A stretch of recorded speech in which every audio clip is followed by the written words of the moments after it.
Azərbaycan tarixi haqqında danışıldığı zaman mütləq eramızdan əvvəlki 3-cü minillikdən daha yuxarı bir tarixə baxmaq lazımdır. Və o tarixə baxmaq üçün də mütləq Samuel Kramer oxumaq lazımdır, Igor Mikhailovich Dyakonov oxumaq lazımdır, Lev Nikolaevich Gumilyov'u oxumaq lazımdır. Yəni bu üç böyük tarixçi və şərqşünas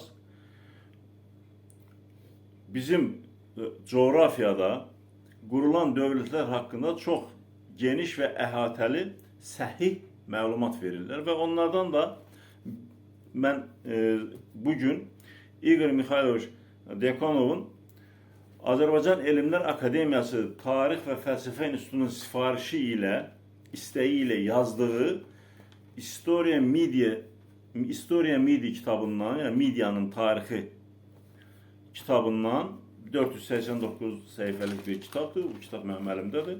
Kitabın orijinalı olmadığına görə mən PDF variantından belə mən bunu çap elətdirmişəm Xerox-da. İndi kasıbın olanından. Demək, bu kitabı mən keçən səfər girişində müəllifdən ön söz olaraq verilən səhifədə bir abzas oxumuşdum. Və o bir abzasdan sonra tunç rəsim göstərmişdim. Saz, əlində saz çalan bir və Medianın bir musiqiçisinin Manna'nın və Medianın, orada Manna gedir, Manski muzikant gedir, Manna'nın musiqiçisinin adını çəkmişdim. Və orada bu tunç lövhədə, o lövhə hal-hazırda Ermitajda saxlanılır. Leningrad, Peterburg Ermitaj Muzeyində. İndi bu, sizə bugün söyləmək istədiyim nədir? Demək, Amerika və Fransız arxeoloqlar Media dövlətinin ərazisində olan 4 yerdə qazıntı işləri aparıblar. Demək, Damqanda Hisartəpə adı belə gedir. Keşanda Siyaltəpə, Nihavənddə Ciyantəpə və Urmiyada Göytəpə. Bu 4 tarixi yerdə qazıntı işləri apardıqdan sonra həmin o qazıntı işlərində ortaya çıxan sadəcə bir daş kitabəni mən sizə göstərəcəm. Bax, görürsünüz, bax, burada bir daş, bunu belə göstərim ki, hər ikisinə düşsün. Bu daş kitabənin çap edilmiş şəklidir. Bax, bu. Amerika və İngiliz arxeoloqlarının ortaya çıxardıkları daş kitabədir. Və bu daş kitabənin Media, çünki Şumerlər, Mannalar, Midyalar, Elamlar, Kutilər, Lulubəylər eyni coğrafiyada yerləşiblər və o coğrafiyaya, bizim o Mesopotamiya dediyimiz coğrafiyaya burada Igor Dyakonov Dvureçi deyir. Dvureçi iki çay arasındaki ölkə adında anılır. Yəni Mesopotamiya.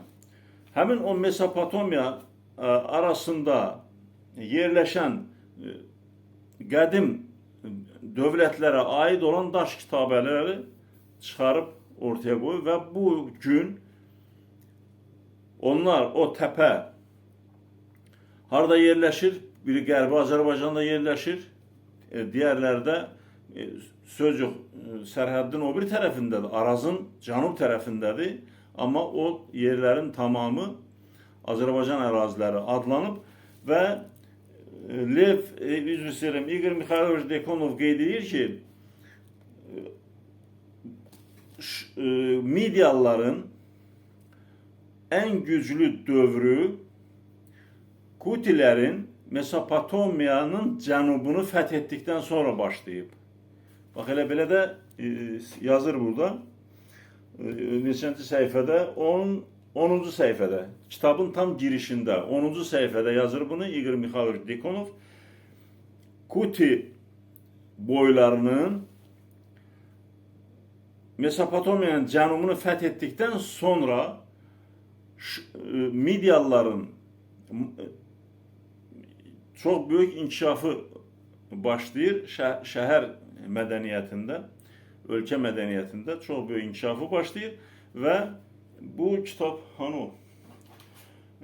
Demək, Samuel Kramer'in tanınmış Şumerologdu. Samuel Kramer'in, bak, Первая цивилизация на Земле. Bak görüyorsunuz bu kitabında, bak görüyorsunuz. Burada Первая цивилизация на Земле. Burada bu Şumerleri